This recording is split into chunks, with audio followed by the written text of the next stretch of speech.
Hello, I'm Skylarr, and I would like to thank you all for over 100 subscribers. It's been a pretty short journey here, but let's keep going with it. This is r/TalesFromRetail. I hope you enjoy. For our first story, a customer accuses me of trying to murder her by returning her items. Background: I work at a large off-price retailer based in the United States as a cashier, sales associate / literally every other job in the store. I'm from a more tropical area in my region, and this causes an influx of tourists in the summer / holiday seasons. This story is from around mid-late December. Since Christmas was nearing, the store was filled with customers, and the line ran from the start of our queue line almost to the fitting room, halfway across the store. I'm rushing through customers, ringing them out as quickly as I can to try to get the line a little more manageable, and up comes one of our regular problem causers. Let's call her Crazy Customer. She's come in multiple times prior to this and caused some general problems with our staff, such as saying they stole their credit cards, overcharging her, etc. The normal crazy stuff that crazy people do in public. Of course, I managed to get her at my register. She has one of our bags in her left hand and 30 receipts in the other. Our interaction went somewhere along the lines of this. "Hi, how are you today?" "I'm gonna blankly stare at you and dump some swimsuits out of my bag." You returning?" "Yes." I begin to sort through the swimsuits, check for damages, stains, tickets, etc. "Is there anything wrong with any of these?" "No, they're just wrong." "Alright, do you have your receipt?" "I have some." Begins violently shaking through her bag while the receipts are in her hand. "Is it one of these ones?" "Obviously. Why else would I have them?" "Okay, if you let me see them, I'll figure out which one it is." "No, I don't have it." "You don't have the receipt? Can I see your driver's license, and I'll be able to give you some store credit back for these." Hands me her state-issued ID, takes off her hat and glasses. "Does it look like me?" "Sure." This is when I felt things starting to get sketchy, so I have my friend and supervisor hang around nearby just in case all hell breaks loose. Then I begin to type her ID number, name, and address into the computer to start her return. Then I scan the swimsuit and take out her store credit and hand her the ID back. "What were you typing for my license into the computer?" "The computer requires me to input your information to allow a return without your receipt." At this point, I knew she was going to cause a problem. I'm fully aware that she's made returns without her receipts in the past and is fully aware that I have to do this. "I don't feel comfortable with that. Can you just give me the money and delete me from your system?" "I've already put it all in and started processing the return. I can't delete it. The computer doesn't let me." "Where is your manager?" I page my manager via my annoying little Motorola radio. That's not a tongue twister at all, I swear.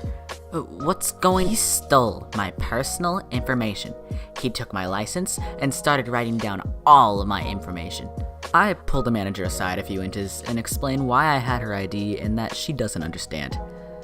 "Ma'am, for us to do a return without the receipt, the computer makes us collect information from you to prevent abuse of the system." "He has my name and he knows where I live now. This isn't right." "We don't store your information here, and the computer sends it to corporate instantly. He doesn't have access to it."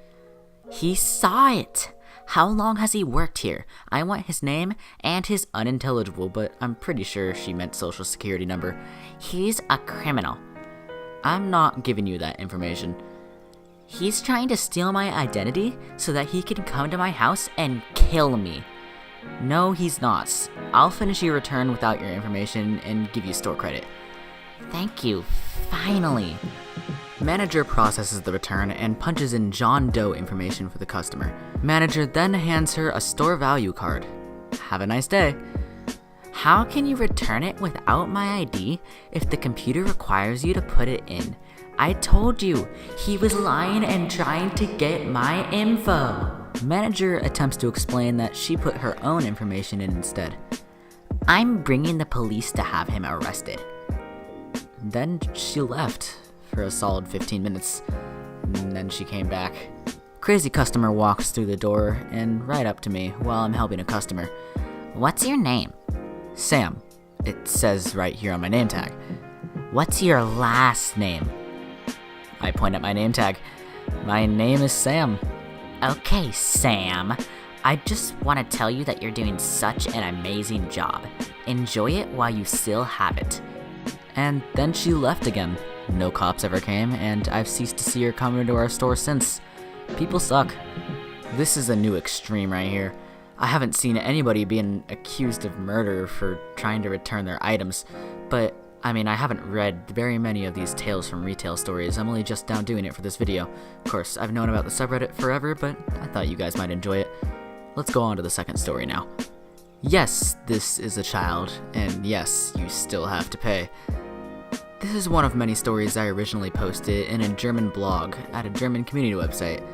I used to call these blogs, oh gosh, I'm not even gonna try to pronounce this, Kassenfluster? Okay, sorry if I offended anybody in German, which roughly translates to whispering at the till, or till talks. Probably unnecessary intro done. The store where I received my training at wasn't very large, and a square floor, so practically every corner was in hearing distance from the cash register. I was alone for an hour during my superior's lunch break. A mother, M, with her child, K, came into the store. M went straight for the clothing racks, and K looked at the shelves with toys for a while. This lady has been in the store before, and we have asked her multiple times to watch her child, since Kid tends to go look at the toys almost exclusively with her hand inside the packaging. Kid then took several of the toys to Mom, asking to buy it. Mom declines multiple times, and Kid got more and more upset about it. After being told to put a selected toy back repeatedly, Kid looked and sounded like he was on the verge of a tantrum. So Mom hastily told her to just unpack the toy and play with it on the store floor, simply to keep her quiet, I guess. Kid gleefully ripped the packaging open and played quietly next to Mom. I made a note to myself that I would add it to Mom's bill. Sure enough, Mom got done clothes shopping, puts the kid in her cart, told Kid they are leaving, and on her way out, put the toy in the open packaging back on the shelf. Before she got to the register, I went around to the shelf, took the toy, and put it on the table. We didn't have conveyor belts. The conversation at the cash register went as follows. I'm sorry, ma'am, but I have to ask you to pay for this toy. We can't reseal the packaging like this. Then the mom blames the kid. But this is a child.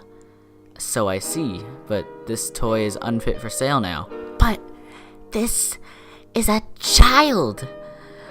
I would not ask you if we didn't have to remind you to take care before. You don't understand. This is a child. Of course she's a child. Doesn't look like a dog to me. I knew then, and I know now, that this was a rude response, but this is a young child, so of course she will grab and unpack stuff, and why do you expect me to take responsibility? Attitude was just infuriating. Manager managed some more stammering and mumbling, but in the end she paid for the toy. Didn't even seem too upset with me or with Kay. Also, she did come back to the store several times after, so we didn't even lose a customer over the situation. A little bit more of a mild story here. Normally they even lose the customer, but I guess not this time.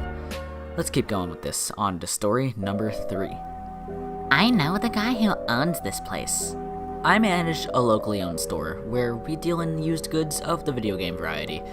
Being a small business and dealing in used goods, we have certain policies in place for a reason. Most of our customers understand and don't harass us about it, but not this guy. We'll call him AC for annoying customer. Annoying customer enters our store and walks up to the front counter where my associate and myself are both working. We greet annoying customer and he asks how much we pay for an Xbox One. I explain our store policy, which is that we need to see all items in person to give out any quotes. Ignoring what I just stated, AC proceeds to tell us about how he really doesn't want to sell it. It's just taking up space and not being used, so he asks for a price range. I again explain to annoying customer how we need to see the item and don't go quotes out because there are quite a few things that go into the numbers we give out that we need to see the condition for. I again state that we'd be more than happy to take a look at it if annoying customer just brings it into the store. Annoying customer starts to get upset. He raises his voice a little bit and says, "Look, I know you can give me a number. It's already in your computer. Just tell me what the screen says for an Xbox One." I try to explain to him that our system doesn't work that way, and that we look up everything manually in real time, so I can't just give a number without seeing the items in question. AC doesn't let me finish explaining and interrupts me to tell me just to look it up on eBay or whatever, and give him the lowest we'd offer. By this time, I'm done trying to be nice. I tend to get people trying to get me to be a pushover, and it really bothers me. So I tell him once more that we have our policies for a reason, and everyone is treated the same. AC then starts going off about how I'm being rude and denying him a service. Being highly annoyed, I inform him that I have a right to refuse service, and that he can just not bring in his items because we will no longer be buying anything from him. AC then starts chuckling to himself. AC then says, "Oh man, you're really messed up now. You don't even know. I know the guy who owns this place. You're the manager here, yeah?" I proceed to tell him yes. AC then asks for my name and keeps prating off about how he's gonna contact them and how I've messed up big time about refusing him a service. I then tell him I have the right to refuse service to anyone and that he is no longer welcome in the store, and to please leave. AC has to have one final word in. "You won't see me again in the store because you won't have a job anymore," he says finally and leaves the store. I proceeded to send a picture of the guy from our camera footage to the owner, who I knew quite well. He tells me he's never met the guy. Edit: fixing types and some clarification on why we don't give quotes to customers. In the past, we've had people get upset and leave us bad reviews for lying about quotes. When somebody describes their item as pristine condition, it more often than not is not in pristine condition when they bring it in, so the quote we gave them for a pristine item is no longer valid. We look up everything at the moment it's brought in, so the amounts are always varying. Sometimes the game spikes in value, which may or may not go in a customer's favor. Sometimes a controller isn't working, or it's a third-party brand we don't take. There may be missing cords, etc. So we have a strict policy about seeing items in person. This is posted on our floor with our hours as well as our online site, so it's very hard to miss. Too long didn't read. Customer comes to store demanding a quote for his game console. When refused due to store policy, threatens my job claiming he knows the owner, and then the owner doesn't recognize him. What is up with people always claiming this stuff? Don't they know that the staff, they're people? And I'm not saying the rude part, I'm saying that they have social lives, they know each other. I would assume that almost every staff member knows who the owner is, especially in such a small shop like that.